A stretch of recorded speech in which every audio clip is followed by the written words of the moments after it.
ಶ್ರಾವಣ ಮಾಸ ಶುರುವಾದರೆ ಕರ್ನಾಟಕದ ಮನೆಗಳಲ್ಲಿ ಮೊದಲು ಕಾಯುವ ಹಬ್ಬ ನಾಗರ ಪಂಚಮಿ. ಅಣ್ಣ ತಂಗಿಯರ ಹಬ್ಬ ಎಂದೇ ಹೆಚ್ಚಿನವರು ಇದನ್ನು ನೆನಪಿಸಿಕೊಳ್ಳುತ್ತಾರೆ. ಹೆಣ್ಣು ಮಕ್ಕಳು ತವರಿಗೆ ಬಂದು ನಾಗಕಲ್ಲಿಗೆ ಹಾಲೆರೆದು ಸಹೋದರ ಆರೋಗ್ಯಕ್ಕಾಗಿ ಪ್ರಾರ್ಥಿಸುತ್ತಾರೆ.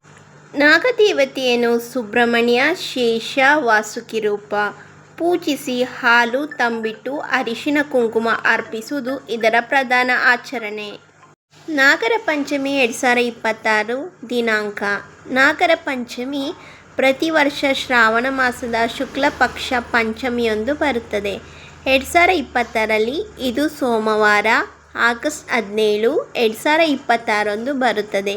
ಬೆಂಗಳೂರು ಪಂಚಾಂಗದ ಪ್ರಕಾರ ಪಂಚಮಿ ತಿಥಿ ಆಗಸ್ಟ್ 15ರ ಸಂಜೆ ಸುಮಾರು 4:52ಕ್ಕೆ ಆರಂಭವಾಗಿ ಆಗಸ್ಟ್ 17ರ ಸಂಜೆ ಸುಮಾರು 5 ಗಂಟೆಗೆ ಮುಕ್ತಾಯವಾಗುತ್ತದೆ. ಸೂರ್ಯೋದಯದ ವೇಳೆ ಪಂಚಮಿ ತಿಥಿ ಇರುವ ಕಾರಣ ಹಬ್ಬವನ್ನು ಆಗಸ್ಟ್ 17ರಂದೇ ಆಚರಿಸುತ್ತಾರೆ. ತಿಥಿಯ ನಿಖರ ಸಮಯ ಸ್ಥಳಕ್ಕೆ ತಕ್ಕಂತೆ ಸ್ವಲ್ಪ ಬದಲಾಗುತ್ತದೆ. ಮಹಾತ್ಮ ಯಾಕೆ ಆಚರಿಸುತ್ತಾರೆ? ನಾಗ ಭಾರತೀಯ ಸಂಪ್ರದಾಯದಲ್ಲಿ ಬರೀ ಹಾವಲ್ಲ, ಭೂಮಿಯ ಫಲವಂತಿಕೆ, ಮಳೆ, ವಂಶ, ಸಂತಾನ ಮತ್ತು ರಕ್ಷಣೆಯ ಸಂಕೇತ. ಶಿವನ ಕೊರಳಲ್ಲಿ ವಾಸುಕಿ, ವಿಷ್ಣುವಿಗೆ ಶೇಷಯ್ಯನ, ಸುಬ್ರಹ್ಮಣ್ಯನೇ ನಾಗರೂಪಿ. ಹೀಗೆ ನಾಗದೇವತೆಗಳ ಜೊತೆ ಬೆಸೆದುಕೊಂಡಿದ್ದಾನೆ. ನಾಗದೋಷ, ಸಂತಾನ ಸಮಸ್ಯೆ ಇರುವವರು ಈ ದಿನ ವಿಶೇಷವಾಗಿ ನಾಗ ಪೂಜೆ ಮಾಡಿಸುತ್ತಾರೆ. ಕರ್ನಾಟಕದ ಹಲವು ಮನೆಗಳಲ್ಲಿ ಇದು ಸಹೋದರ ಸಹೋದರಿಯರ ಬಂಧದ ಹಬ್ಬ. ಹೆಣ್ಣು ಮಕ್ಕಳು ಸಹೋದರರ ಒಳ್ಳೆಯದಕ್ಕಾಗಿ ನಾಗನಿಗೆ ಹಾಲೆರೆದು ಹರಿಸುತ್ತಾರೆ. ಸಂಪ್ರದಾಯದ ಪ್ರಕಾರ ಗರುಡ ಮತ್ತು ನಾಗರ ನಡುವಿನ ಹಳೆಯ ವೈರ್ಯವನ್ನು ಈ ದಿನದ ಪೂಜೆ ಶಮನ ಮಾಡುತ್ತದೆ ಎಂಬ ನಂಬಿಕೆಯೂ ಇದೆ. ಪಂಚಮಿ ಪೂಜಾ ವಿಧಾನ. ಕರ್ನಾಟಕದಲ್ಲಿ ಸಾಮಾನ್ಯವಾಗಿ ಅನುಸರಿಸುವ ರೀತಿ ಹೀಗಿದೆ. ಊರು ಮತ್ತು ಮನೆ ಸಂಪ್ರದಾಯಕ್ಕೆ ತಕ್ಕಂತೆ ಸ್ವಲ್ಪ ಬದಲಾಗುತ್ತದೆ.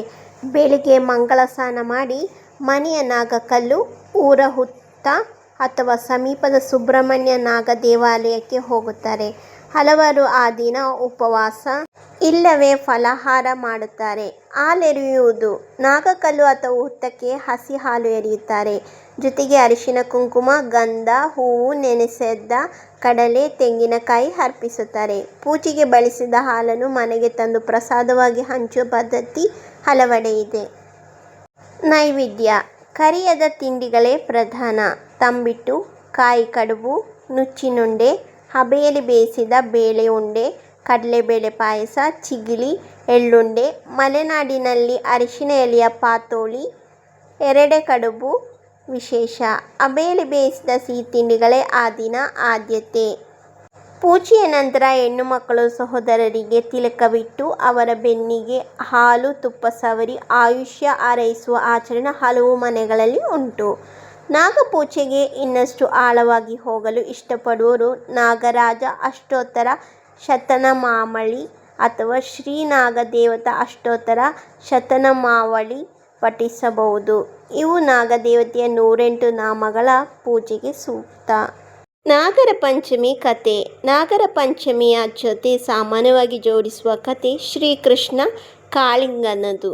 ಯಮುನಾ ನದಿಯ ಮಡುವಿನಲ್ಲಿದ್ದ ವಿಷಕಾರಿ ಕಾಳಿಂಗ ಸರ್ಪ ಇಡೀ ನೀರನ್ನು ವಿಷಮಯ ಮಾಡಿತು. ಬಾಲಕೃಷ್ಣ ಮಡುವಿಗೆ ಹಾರಿ ಕಾಳಿಂಗನ ಹೆಡೆಯ ಮೇಲೆ ನರ್ತಿಸಿ ಅದನ್ನು ಮಣಿಸಿದ. ಆದರೆ ಸರ್ಪವನ್ನು ಕೊಲ್ಲದೆ ಯಮುನಾ ಬಿಟ್ಟು ತೆರಳುವಂತೆ ಮಾಡಿ ಪ್ರಾಣ ಉಳಿಸಿದ ಎಂದು ಸಂಪ್ರದಾಯ ಹೇಳುತ್ತದೆ.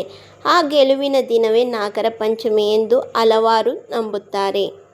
ಕರ್ನಾಟಕ ಮಹಾರಾಷ್ಟ್ರ ಜಾನಪದದಲ್ಲಿ ಇನ್ನೊಂದು ಕಥೆಯೂ ಪ್ರಚಲಿತ.